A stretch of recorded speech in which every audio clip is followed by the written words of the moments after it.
Hi, everybody. We're going to get started in just a moment. But welcome, and I will have more information for you in the chat shortly. Going to get started in just a moment.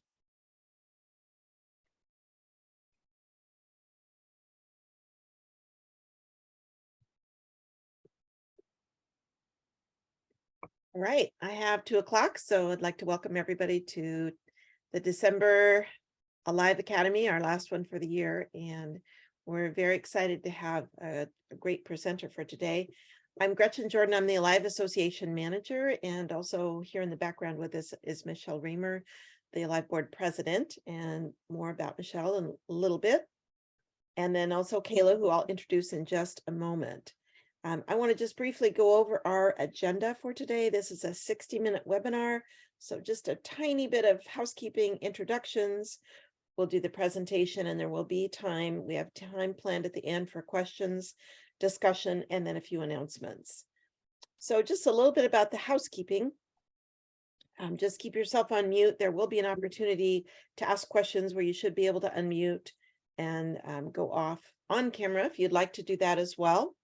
And make sure you utilize the chat. We'll be uploading some documents in there for you, as well as watching that closely for questions. And if you want to ask a question of myself or for Michelle or myself, and we'll explain more about that in just a moment. And then if there is questions, you can raise your hand to be called on or put something in the chat, I have a question. So the other thing I just want to let you know for before we get started is just the introduction for Kayla. And I think that is all we have for this slide, right? Yep. So we are so pleased to have Kayla Paulson, CVA of the Kayla Paulson Enterprises, I think. Yep, Kayla Paulson, LLC. LLC. She's an experienced human capital engagement professional and trainer with a demonstrated history of working in nonprofit organization change management, volunteer engagement, training, marketing, business to business sales, program management, strategic planning, facilitation, and there's a lot more as well. Kayla serves as the administrator for a live service enterprise program and is always looking for ways to empower organizations to fully harness the capabilities of their human capital, both paid and unpaid, to achieve their mission. So, Kayla, please go right ahead. Wonderful. And again, if you guys have questions, Gretchen can help you throughout, or she'll call me out if there's one that I need to see and I don't catch. So, introduction to service enterprise. It's helping organizations create a culture that sees volunteers as that key vital piece of their human capital strategy and helps them deliver their mission. It's all about really looking at it and seeing where volunteers can lean in, step up, and make magic happen for our organizations. As she mentioned, I'm Kayla Paulson. I get the privilege of working with Alive as that Service Enterprise Ambassador. Started with Service Enterprise in about 2012 when we were beginning the national rollout, and have had the experience from a hands-on affiliate to then Points of Light affiliate, volunteer center, and RSVP director. Today, we're going to make sure that you guys are good to go with those key characteristics of organizations that operate as a service enterprise. So instead of just saying it's this big nebulous thing, they've done a great job of driving down to some key things that make happen. Also, we're going to talk through how you can bring service enterprise program to your community and organization. And then why service enterprise program isn't a volunteer management training, but it's truly an organizational change management program. And that's one of the biggest questions that I get as we're diving into this. You'll see at the bottom of the slide, we do have participant materials and they are getting dropped in the chat. You probably also got them sent to you via email, 8 pages. So you'll see kind of as we go along what page we're on. So what is service enterprise? It's defined as an organization that doesn't just engage volunteers. It operates with a culture of volunteerism that enables the organization to fundamentally leverage volunteers and their skills to achieve its social mission. These high-performing organizations have deeply integrated volunteers into their strategic plan and their day-to-day operations, thereby reducing cost and increasing efficiency and effectiveness in providing services to fulfill their mission. They often are leveraging volunteers in impactful ways. Sometimes they seem to have a bit of a closet of volunteers at the ready, not in the way that the general population wishes we did, but they're constantly cultivating and deepening relationships with their volunteers and the community. So they've got a little bit more of that closet available to them. They're well resourced. They end up executing volunteer engagement strategies with the resources needed to make this stuff happen. They don't have one person in the back office that is the volunteer engagement person. They have a whole group, an organization-wide approach to engaging volunteers in all the work. And it's quite often done as an entity that's more of an overhead than a separate program. They're also likely to collaborate with volunteers and clients to design needs-based roles that complement and empower staff and volunteers alike to deliver the social mission. So, as you can kind of know, Alive recently brought in Service Enterprise. And as you reflect on the mission and vision of Alive, it makes great sense that Alive is bringing this to all of our amazing organizations and members, and also taking it across the country. So it not only encourages collaboration and networking among the hubs who's actually delivering the content, but also doing that connection between organizations. So as you might be familiar with Alive's networking groups and communities of practice and resources that we share on our website, all of this ties in beautifully to helping organizations through the stages of their service enterprise journey to learn and grow from each other, and to continue to dive into the service enterprise program, research, characteristics. You'll see how it's really on point with Alive's mission, and that it wasn't an extra thing we were taking on, but it was going to galvanize and really shore up what we offer to our nonprofits and our professionals.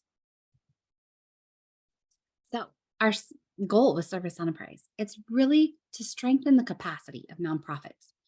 Alive has been investing in individuals and really helping nonprofit professionals, volunteer engagement staffers build up their core competencies. Now we're looking at an organization model and helping them strategically and effectively engage volunteers to address organizational and community needs. We'll discuss the nuts and bolts of Service Enterprise program a little bit. We'll also share some of those big takeaways, but the one that I want you to make sure you note, it's not volunteer management training. It's not a volunteer management 101 or 201. It is truly an organization approach, and that's why we bring so many great individuals from each organization to the table.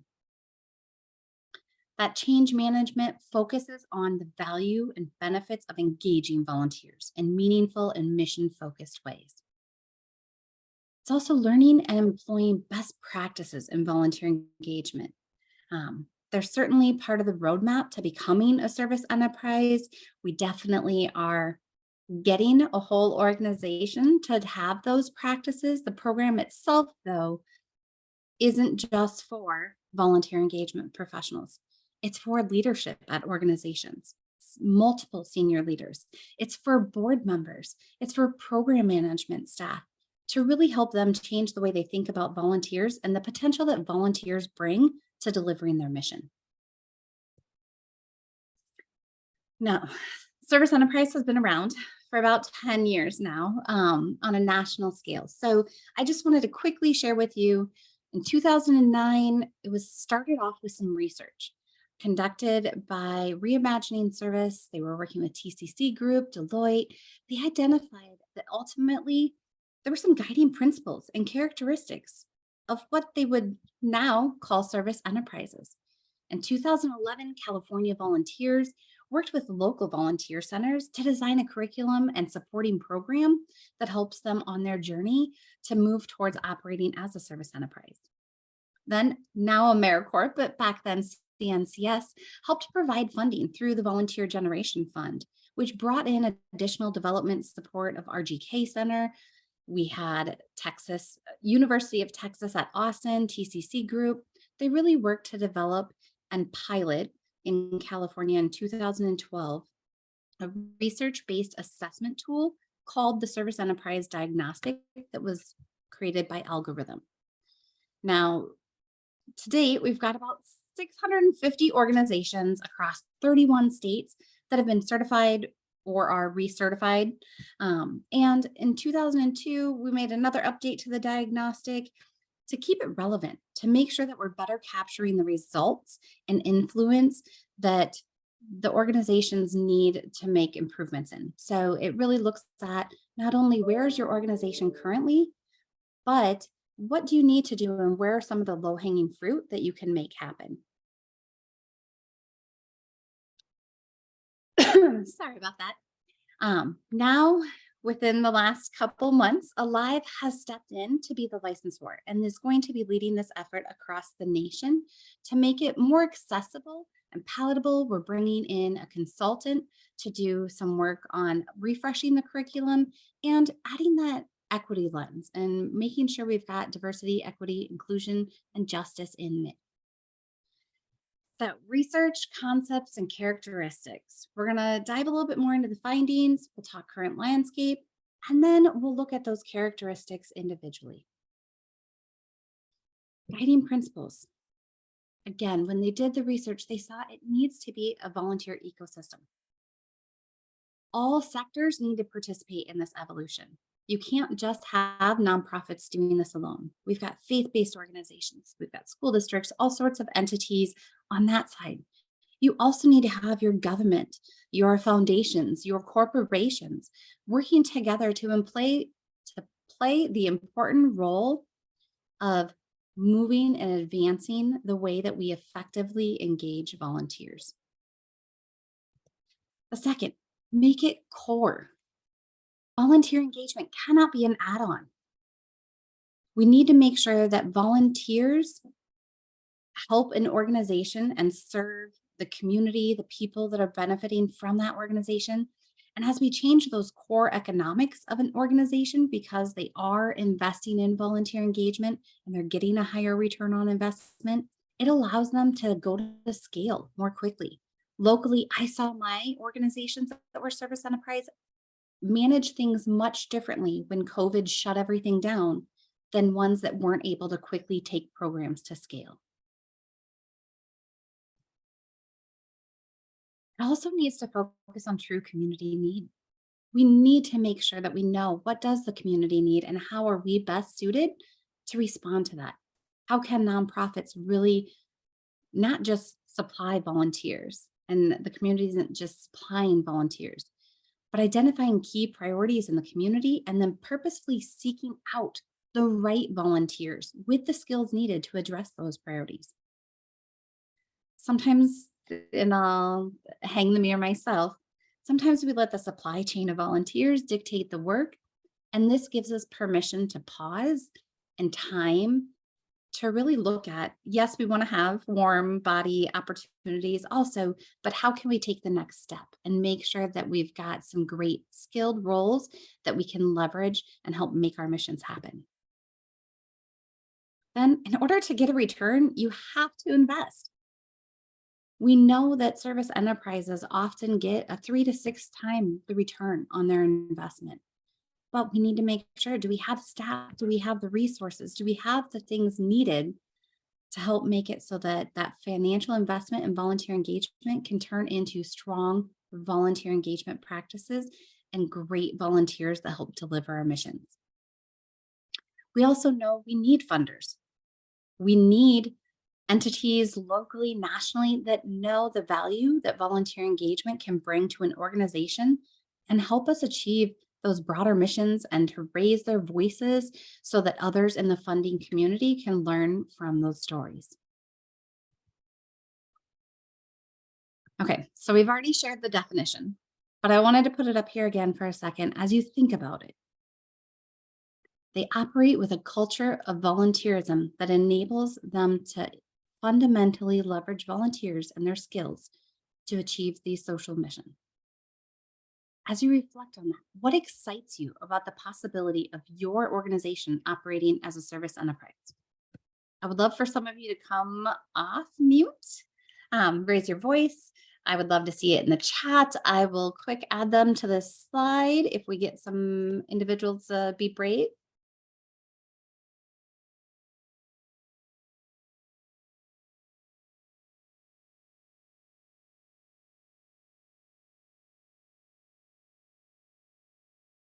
I am not seeing anything. I'm going to double check and make sure it didn't come through. And maybe we're having some technical difficulty. I'm hearing people might not have the option to unmute. I am sorry. Okay, well, I see a few people. I'm gonna go ahead and unmute them. Go ahead, Elisa.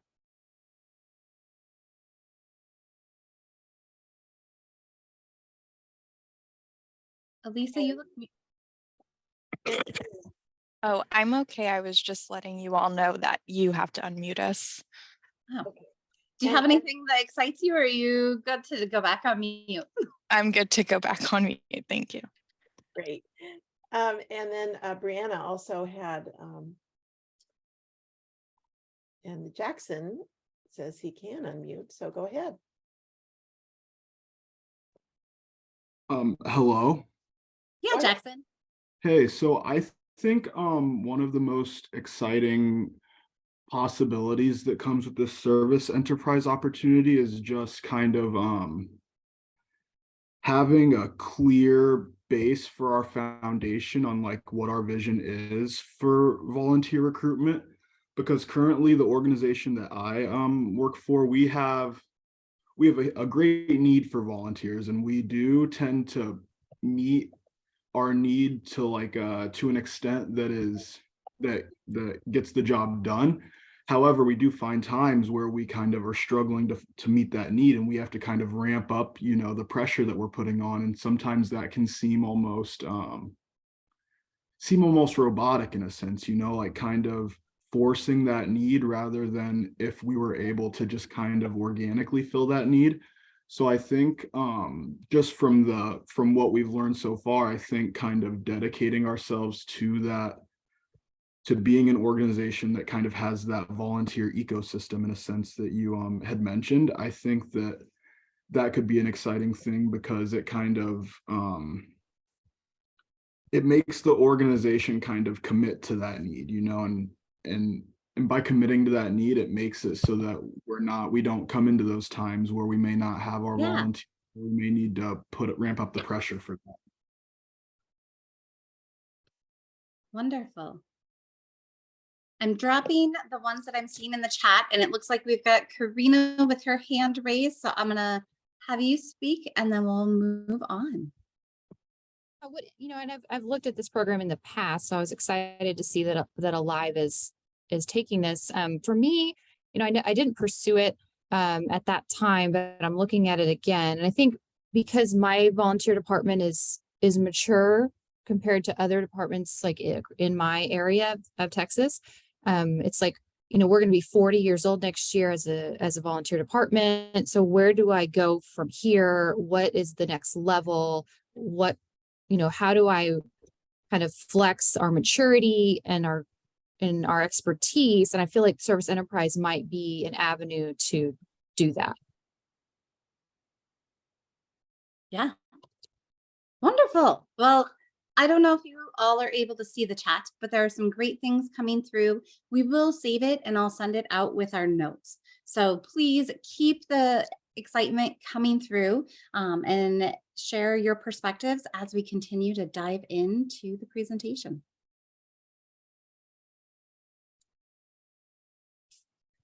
Alrighty, so again, research, and I am not going to take time to give it its justice, but on your participant materials, you can see where you can go to our website. We've got history and research. We've got some great resources that you can dive into, or shoot me an email and I'm happy to get you connected directly with what you're looking for.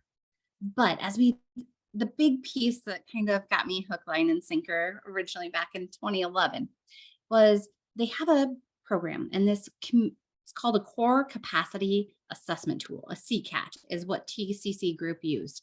And when they were surveying all their different organizations, they found that as they looked at it and those kind of where they ranked, how they were scoring on volunteer management and how things were going, that even out of only 17% of those organizations being considered strong, it was actually less than 15 of them operated as a service enterprise.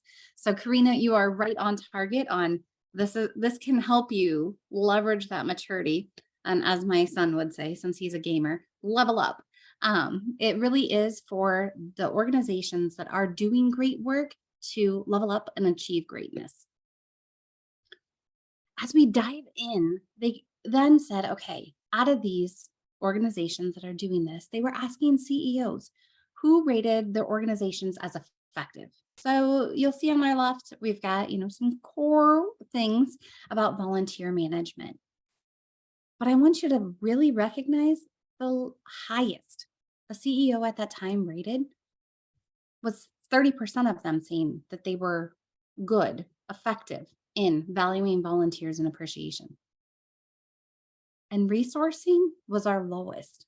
It was only 6% of organizations felt that they were effective in resourcing their volunteer engagement programs. So this was some of the information that really spurred what we needed to do through Service Enterprise, how Service Enterprise needed to help change organizations. So they looked at it, they looked at those top performers. They found that only about 11% of organizations were considered positive deviants. I don't like the term deviants because it doesn't sound like a good thing. But what it meant is that they were these statistical outliers and that they saw that they had uncommon behaviors and strategies that enabled them to find better solutions to problems than their peers. This research discovered 5 critical pieces of information about these positive deviants, but we call them service enterprises. Number 1, organization capacities are significantly and markedly stronger.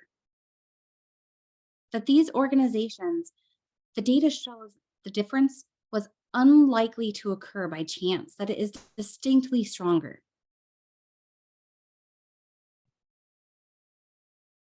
It also appears that there was a strong correlation between just managing volunteers well, regardless of how many volunteers an organization engages, and some measure of organizational effectiveness, specifically when they saw organizations that use any number of volunteers and manage them well. They exhibit stronger leadership and management behaviors overall as an organization. In addition to being better led and managed, which all of us would want for our nonprofits, those service enterprises are significantly more adaptable, sustainable, and capable of going to scale, which helps them serve more people in the community.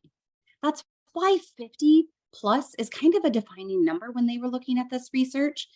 They found that they have to have more formal processes, practices, and systems when they're managing that many volunteers. Also, you've got to have strong HR. You've got to have good, well-developed human resource management practices. It means that they're taking time to invest in the work that needs to be done by volunteers, recruit for that work, train their volunteers, provide adequate supervision and resources, that they recognize those results those volunteers are producing, and view and promote volunteers to leadership roles and responsibilities. I've often seen when they shore up those practices for volunteers, it impacts the staff too. And last finding, gets the economic value of volunteers. Organizations have to recognize and understand that if they're engaging volunteers equally as effective as their peers without volunteers at half the median budget, it gets to the point that volunteers are a well-leveraged resource for their skills, expertise, and talents without the same level of cost. Now, you've got it in your participant materials. You've got the quick wheel. And what this is, over the years, they've found now there's 3 domains. So originally when we started 2012, we had 8. Then in 2014, we went to 10 characteristics. They continue to refine and develop these. And they've divided it into 3 domains. So establishing the foundation, making sure you've got that strong foundation. And I apologize, I didn't make note of the gentleman's name that was talking about, building out that foundation. That's what that domain is all about, making sure you've got those in place. Then you've got your best practices in volunteer engagement, practices that ensure the effective engagement of volunteers and community partners, impact and outcomes. That's really the degree to which an organization utilizes the tools at their disposal to create and sustain relationships, tell its story, listen to its stakeholders, and measure mission impact and objectives. We'll dive into the characteristics in a little bit, but I did want to highlight, as this evolution has happened, there's always been some key pieces that they see as vital to success for any organization that wants to operate as a service enterprise. And I've highlighted those now on the wheel so that you can see which ones those are. And in order to become certified, which we'll talk about a little bit more, you do need to certify in all 6 of those and then get to choose an additional 3. So I'm going to quick dive into benefits a little bit. Becoming a service enterprise has many benefits, including ones that we'll mention today. I'd also love to hear if anybody is a service enterprise, drop in the chat, let us know what you see as your benefits. But I will say the biggest benefit is not necessarily the end, achieving that certification, though. If you're an achiever, it's huge for you. One of my coworkers, it was amazing for her to get that certification. For me, I loved the process. I loved watching our CEO dive into volunteer engagement and having a newfound appreciation. I loved getting to work together as a team to make it so that we truly were bringing volunteer engagement as a core capacity of our organization. There's many benefits about increasing your capacity, helping you leverage skilled volunteers, giving you some tools to do organizational change in a variety of pieces. But ultimately, becoming a service enterprise organization will give you the ability to look at internal staff capacity in a new way and leverage volunteers to expand that capacity and achieve your mission. Nationally certified organizations do get a discount on their live membership their first time. So that's one piece. We know they also outperform similar organizations on all measures of organizational capacity. They're increasing human resource capacity with limited additional expense. They have significant increase in their volunteer hours and impact. They've retooled operations that intentionally use skilled volunteers, address community needs through organizational growth, and really take programs to scale. Additionally, 80% of certified service enterprises report an increase in both general volunteers and skills-based volunteers, which leads to increased capacity to deliver their mission. The Service Enterprise Program helps organizations fundamentally integrate volunteers throughout their operations, leveraging human capital to meet their social mission. It's interesting because I worked with some organizations that were very direct service, and Service Enterprise helped them bring in skilled volunteers to do admin side instead of just be the doctors that were working at the free clinic, that kind of thing. But then we had others that were amazing at administrative side and needed to look at how they could bring in volunteers to do direct service. So it's really a holistic approach to looking at the greater organization, what skills and talents you need, and how you can help bring them in and invite them to achieve your mission with you. They also have a record of impact. Service enterprises make an impact. The initial Reimagining Service Council did research, and they were able to show that for every dollar invested in volunteer engagement, an organization would receive $3 to $6 return on investment. We can see that impact and return with the service enterprise today throughout certification applications and organizations. When we have them submit their materials, we are able to look at what their return on volunteer investment, or endearingly termed the ROVI, is. One example of a ROVI was Colony Ranch, a nonprofit in Napa, California. And their quote, "We couldn't be happier with this process of getting Service Enterprise certified. Over the last year, our leadership and staff have learned that our return on volunteer investment was $4 for every one they invested. This allows us to maximize what our community contributes to our organization and helps us better achieve our mission." And that was from Jennifer, the executive director at the ranch. But it really is a piece, each organization is different. And I remember one of my first reviews as I was giving them their debrief for the said, and she goes, "No, I think you've got the number wrong." And I said, "What do you mean? Did I?" And she goes, "No, our total operating budget is," and corrected me. And I said, "I apologize, but the number I've got on here is the value that your volunteers bring to the organization." And the look on the board members' faces and the executive director, they hadn't stopped to look at that number until they participated in Service Enterprise. So, goals, model, process. We're going to dive in a little bit deeper. Service Enterprise Program, again, strengthens the capacity of organizations. And you'll see the map here of these are all the organizations that are currently certified. We've got an interactive map on our website at volunteerlive.org. In case you want to go there, check it out, see who some of those organizations are. So, a means to achieving our goal. Utilizing organizational assets to strengthen the organization's capacity. It really meets every nonprofit where they are and helps them build up from there. It's building in that leadership buy-in for effective volunteer engagement. As you probably saw the characteristic, they do need to have leadership support and engagement, that those leaders need to be involved in order to get certification. It's also strengthening well-developed human resource management practices for staff and volunteers. Accelerating change using national recognized theory of change model. Using Cotter model, there's some other tools and other tools and pieces that we can bring to organizations to really meet them and where they are in their change journey.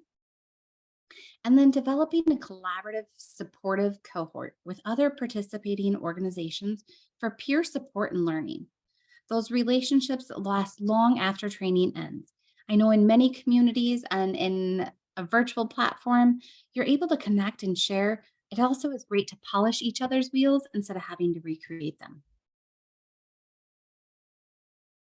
And with the live, we have many members that are part of our hub network delivering Service Enterprise programs. So there's 25 hubs that deliver local. And if you can see them on the map, otherwise, again, we do have that interactive map on our website. We also have one national trainer, Beth Steinhorn with VQ Volunteer Strategies, that is able to help wherever you may be across the country.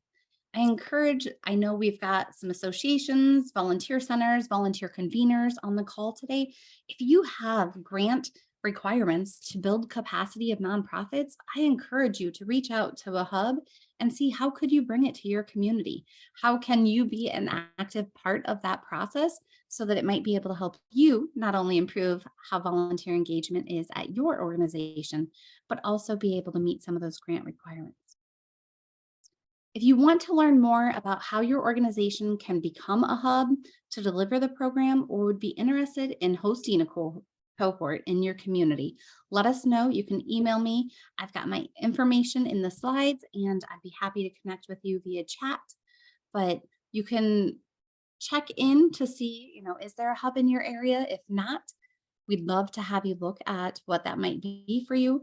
We're also looking to see what could we do to create almost a host type of opportunity where you don't have to actually deliver the content yourself, but you're able to help bring together organizations and host a cohort. Again, we've touched on the model a little bit, but it's a holistic, customized change management approach to help your organizations gain a greater return on volunteer investment and better achieve your mission. That comprehensive diagnostic that we discussed is really a self-assessment. It's that organization looking at it and seeing what is their current state. This model, it helps organizations undergo that change management process to build a culture of volunteering within organizations. And if you've already got that culture, it helps you level up.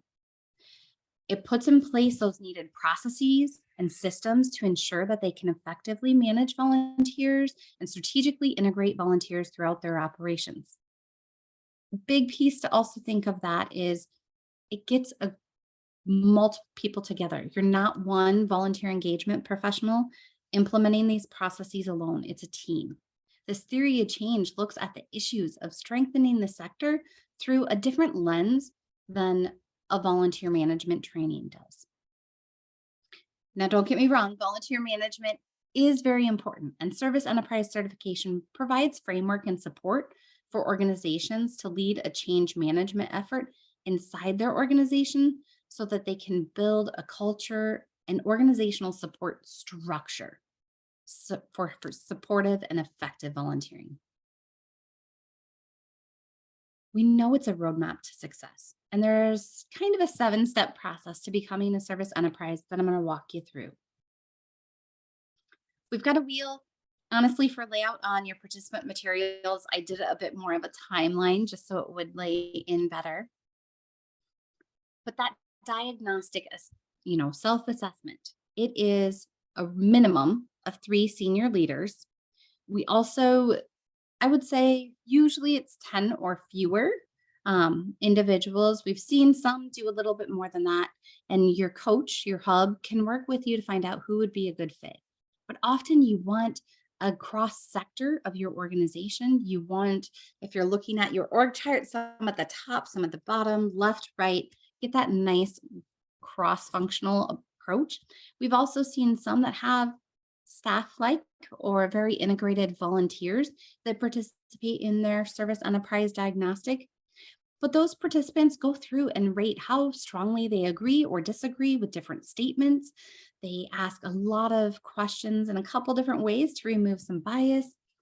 And we have one person that helps fill in the extra details, the information with stats and numbers and things that not everybody in the organization is easily able to pull off the top of their head. Then you have a debrief, and this is where the conversation really starts. You're able to take your diagnostic, you meet with the organization, you'll have your coach or your trainer meeting with you guys to discuss your score and steps. There's open conversation, candid conversation about how do you think you scored this way? What do you think led you to this? Reflecting on those scores, the opportunities that you're identifying, what training can help maybe respond to some of the low-hanging fruit that you're seeing. This conversation really informs and starts your action plan. There's a certification action plan, kind of a roadmap to help you figure out how your organization needs to move forward and move up from there. That also informs what kind of coaching you receive and support you get through that. It's as you start to identify your journey and where you guys might want to go. Now, I'll be honest, sometimes in your debrief, you're like, oh, here's ideas, and you're throwing all sorts of brainstorming out.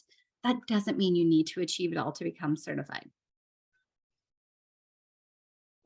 But it's a great opportunity to get the process started, identify some of your weak spots, and sometimes find some quick wins. With my organization, when we originally took it back in 2012, there were some things that we just needed to make sure all of our staff knew because we had processes in place.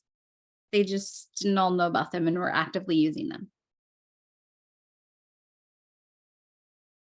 As we dive into training and coaching, not only are you going to get your 16 hours of classroom training, and it's about 16. Each organization might have it a little bit different. If it's in person, it's usually 4 sessions. If we do it virtually, a lot of times we divide it into 7-ish.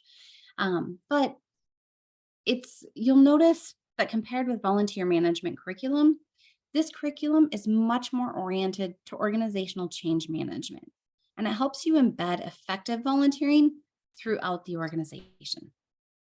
Being successful as a service enterprise means building that effective volunteer engagement practices into the culture of your organization. Your coach, your trainers will work with you. You'll probably even work with some other members of the cohort, and you'll help each other see where gaps might be in your volunteer engagement practices, where somebody else can lend you some things so that, again, you're not having to start from scratch, you're not building from square one. And those strengths and resources are quite often shared amongst the cohort. During coaching, you'll work with experienced trainers, coaches. We've even seen sometimes where I used to bring in other certified organizations to help with some coaching because they were able to talk apples to apples, where sometimes I didn't have a great example that I was able to share myself. So you're able to get that most of the time. It's about 5 to 10 hours of coaching. I know some organizations also provide additional monthly kind of a community practice at a local level. There's a lot of great options to dive in and to really focus on your unique needs as an organization. The training sessions I am sharing today, if you're in an in-person version, we break it into 4 sessions, and it's laying the foundation. Again, it's going to build off of what your discussion is from your diagnostic debrief, but that current state of volunteer engagement, and introduces concepts that will help develop a vision for the future, allowing you to identify what changes need to happen. Introduce some change management models and tools to help you support the work. Shifting the paradigm. It brings forward the service enterprise strategic shifts and thinking about volunteer engagement, including revealing and tracking success and achieving your goals for your volunteers. Putting theory into practice. It takes the lessons that you learned from session 1 and 2 and starts developing practices, processes, and discovery of tools that will support your volunteer engagement strategic shift. Accelerating change. I've got a 14-year-old that is learning how to drive. It is like when she hits the gas. It brings into focus communicating service enterprise to others, developing those resources needed to support and sustain the desired service enterprise changes. This really looks at not just making change happen, but making change become the new norm. It's moving forward from training to certification. It's helping you determine what support is needed and who will be able to best provide that support for you going forward. It's all about the culture of volunteerism through change management. It's building capacity and engaging volunteers throughout the organization. Quite often, you'll start by bringing volunteers in to help you with your service enterprise piece and leveraging them in new ways that you haven't done before. It's engaging senior leadership from the beginning of the process. They're engaged before you even sign up as someone to go through the process, and helps them see that strong return on volunteer investment. As we come back to the process, certification. I do say I add the 9+ months to prepare. So sometimes on this model, you'll see it says a 3-hour meeting. I promise it is a work in progress. Some organizations don't take that long. Some might have it in 3 months. But once you've made significant progress, and you don't have to get 100%. We're asking for 75% of each. There's kind of a list of items within each category and each characteristic. We're asking for 75% of those, and then you've got about 75% of the characteristics that you'll need to lean into. So you need to make significant progress towards that. You can decide to apply for certification. You'll work with your coach. It's a lot about providing evidence. And I often would tell the organizations that I worked with, I don't want them to create something just to achieve certification. I want them to create something because it's truly going to change the way that they operate as an organization and help them deliver their mission. So quite often, you'll be building these things over the course of your training and when you're getting ready for certification that are going to be long sustaining items for your organization. The time it takes to certify really varies. Again, as I said, some it takes as little as 3 months because they were in a pretty good spot to start with. Others, we've seen it take a year, sometimes a little bit longer. You'll work with your trainer and coach, you'll work with your group. And if you've got your mind set on it and you're willing to make the needed changes and invest the time, energy, and resources, you'll be able to get to your certification goals. So again, it's the 12 characteristics we've got them laid out here with our required ones on the left. And those are the ones that we know in order to operate as a service enterprise, you really have to have those in place. The evidence shows they are mandatory. So you've got leadership involvement, planning, training, supervision and support, growth and change, tracking and evaluation. Then we know each organization is different. Different types of organizations need to focus on different things. Sometimes to help you get your certification quickly, you might look at where are some of these characteristics that we scored pretty dang well on the SED, that we have really good opportunity to make a couple quick changes and help us get there. Other times I have seen volunteer engagement professionals be like, I have needed technology and I am going to leverage this service enterprise process to help us get strong volunteer engagement technology and systems in place. I would say it's up to your organization. That's why we give you flexibility. But you are going to choose 3 of the 6 competencies listed on the right and look to see what ones are best for your organization. Honestly, I've seen some organizations start off thinking, oh, here are the 3 others that we want to dive into. You know, they kind of have their idea set on what.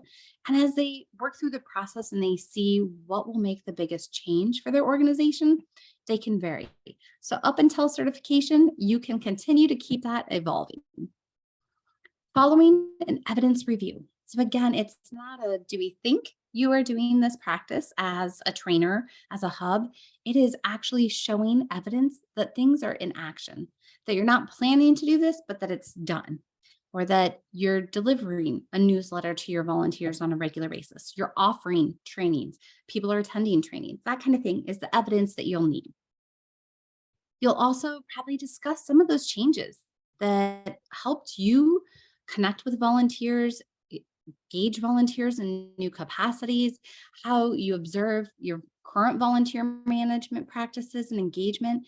It might be going through a tour of your organization. Depending on your organization and your coach, trainer, you might have up to a 3-hour meeting. Quite often, I've seen it a little bit less, but I would say that is a good one to count on just in case. Continuous improvement. I will say the one thing I know about the organizations I've had the privilege to work with, becoming a service enterprise isn't the end goal.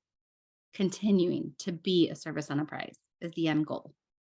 So you've reached step 7. Once you're certified, it's the time to continue to fine-tune volunteer engagement practices. We issue the seal of certification for 3 years. And at 3 years, we find it's a good time to check back in. You get to retake the diagnostic, see where you're at. Quite often, do a little bit of action planning and workbook, find some new things that are going to help move your organization forward to help you achieve your recertification. Now, if Gretchen, you can make it so that people raise their hands. If you've got any questions, let me know. Raise your hand. I see there's one in the Q&A. Is service enterprise something that a newer organization, maybe a couple of years in existing, could benefit from to develop themselves? Or is it more designed for organizations that have established structures and practices? I don't know if I can say a generic response to that. I would say it depends. I would love to connect with you, learn a little bit more about your organization, maybe connect you with your local hub. I have seen some pretty new organizations participate in service enterprise and do quite well, but I think it makes up more of where is that organization and their human capital at, not just how long have they been in existence.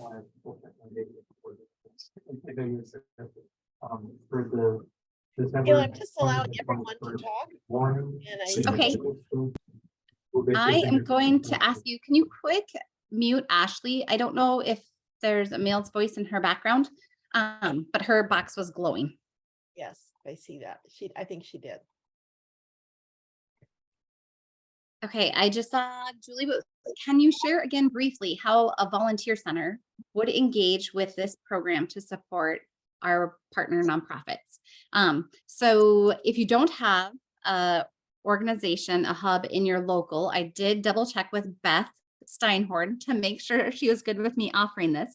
But I would say as a volunteer center, I would bring together organizations, and I was a hub, so it helped. But if you are one, and I'm helping a volunteer center right now look at the model of they don't have capacity to have a service enterprise trainer on staff to be a hub themselves, but they do have amazing relationships with nonprofits. So can they pull together a group of 10 nonprofits that are potentially interested in service enterprise, that want to learn about it, want to see, are they ready for it? Because there is some readiness assessment that we can do to help find out.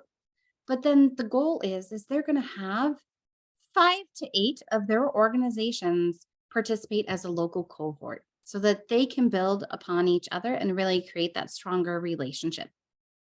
The nice thing is that volunteer center will be able to use that towards their grant outcomes because they're going to help host it. They're going to provide some of the accountability piece, that kind of thing might be an option in your community. Does that help answer?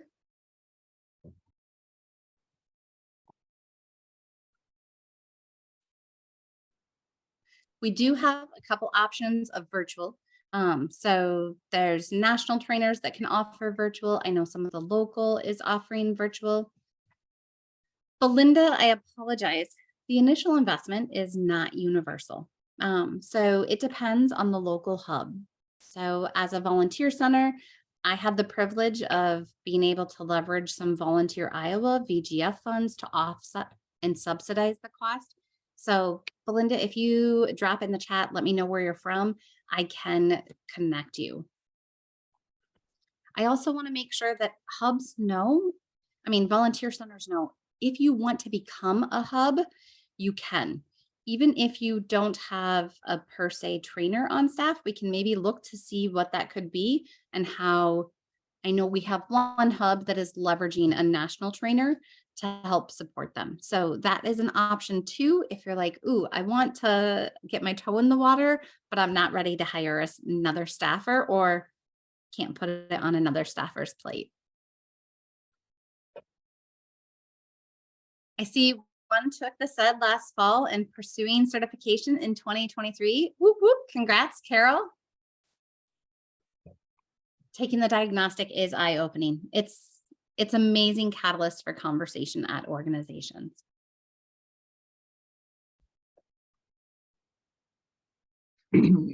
So I had a question. Yeah, Jackson. So I was wondering if like size, I don't know if you may or may not have hit on this, but I was wondering if like size of the organization, how much of a factor that is when it comes to we're a nonprofit organization ourselves, not a volunteer management center. Mhm. So, and we aren't a very big organization per se, probably I think 6 full-time staff members or so. So I was wondering if this opportunity is still good for smaller organizations that might not, have the most available human capital, I guess. And along that same line, a lot of our volunteer capital that we work with a ton of high school students and college students who are looking for volunteer opportunities for their degree and stuff. So I was wondering if just kind of that sounds like something that maybe a lot of organizations that you guys work with or that work with service enterprises or become service enterprises, if that's something that they similar characteristics that they have, or if that's something that kind of might be something that we look at once we do take another step forward, I guess. Yeah, so Jackson, I will say I personally have worked with organizations that have very few staff. Right. Based out of Iowa, we have some very well-established organizations, but we also have some very small, what I would say are quaint organizations.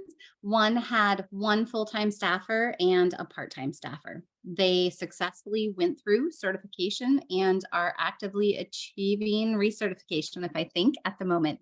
I have left the Service Enterprise Hub, so I can't state for fact that they are still working towards recertification, but that was on their plan. They do leverage a lot of high school students also. So I would say, again, it's probably a bit more of an intimate one-off conversation about each organization. And I often encourage not just me to be able to weigh in, but I would connect you with whatever hub would be supporting you to make sure that they feel that you're a good fit.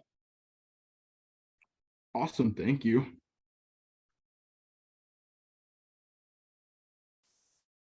How do you get leadership buy-in to take time to become a service enterprise? That is a great question. Megan, I will say it is probably one of the biggest challenges we hear a lot of the times. One piece that I used when I would connect with an executive director is find out who your hub person is, and have them schedule a meeting with your executive director. I, a lot of times, would meet with my volunteer engagement staffer at that organization ahead of time, get to know their organization a bit better if I wasn't already in the know about it as their local volunteer center, find out some of where their biggest barriers are. What is their strategic plan?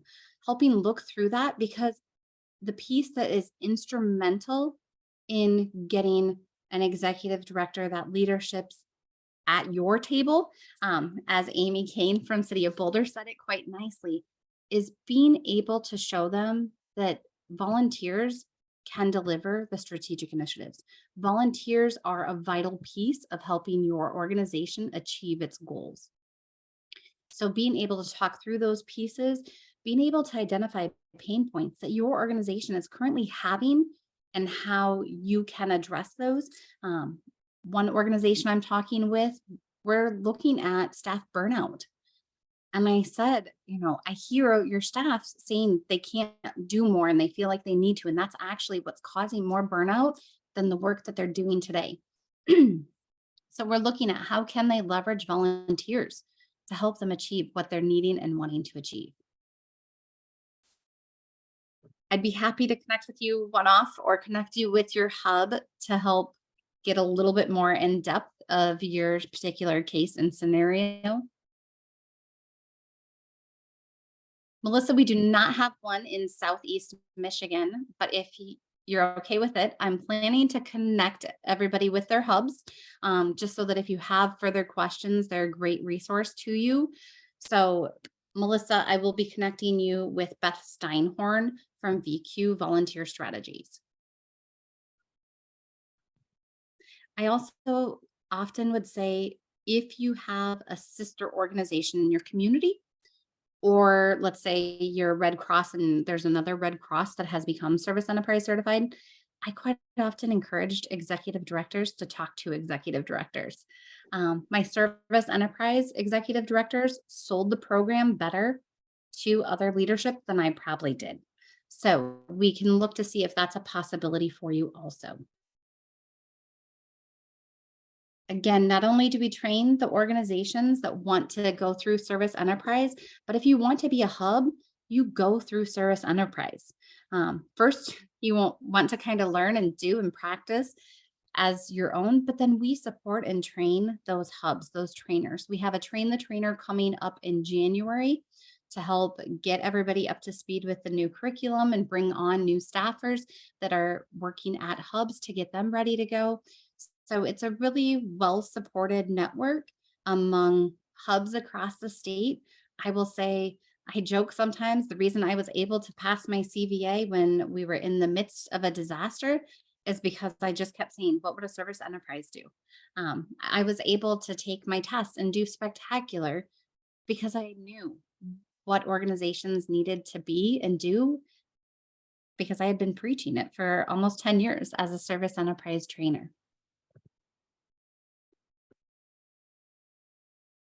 I think I've addressed most questions. I don't see any hands up. I do want to recognize we have a whole 2 minutes left. So please continue to send in conversation and questions. So Melissa, I see that you've got an informal networking group, or sometimes we call them local associations, whether they're formalized or not. Yes, I would love to get you connected with, again, your local hub or one of our nationals to find out how could that look. Again, I think it is a great model because part of what the benefit is of Service Enterprise is to connect with peers, to share, to learn. You're not in it alone. You don't have to do it alone. So we can definitely look to see what an option is there.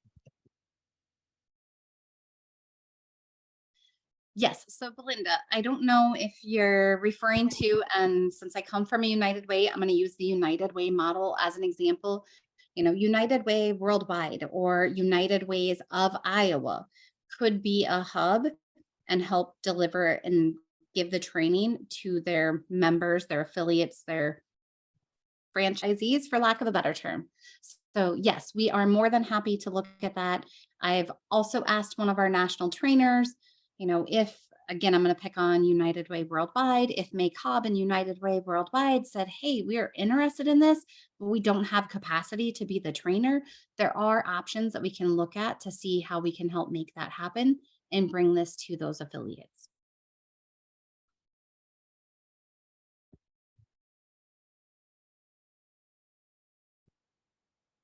I'm going to quick check. I see 2 new in the Q&A, but I think we're good on both of those have been answered.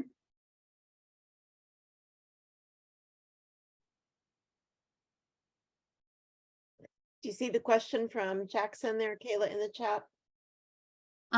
Yes. So would future webinars be valuable to understand more whether this can be valuable to our organization? Jackson, I would say I'll be happy to connect with you. We do have our different hubs offer informational sessions and quite often go a little bit more in depth than the 1 hour allocated me today. So I am happy to get you connected with some resources. We likely will have some additional Service Enterprise webinars throughout 2023, either focusing on different domains and characteristics to just help continue building the case and getting it so that everybody knows and can start their Service Enterprise journey wherever they are today.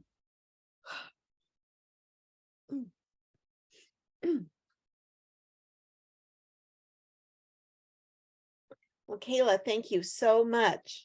I've learned a lot and it was great to listen to the presentation and get those specifics. And there is a lot of excitement, and I'm excited for Alive to move forward with more of this, and you are going to be a wonderful manager for this program.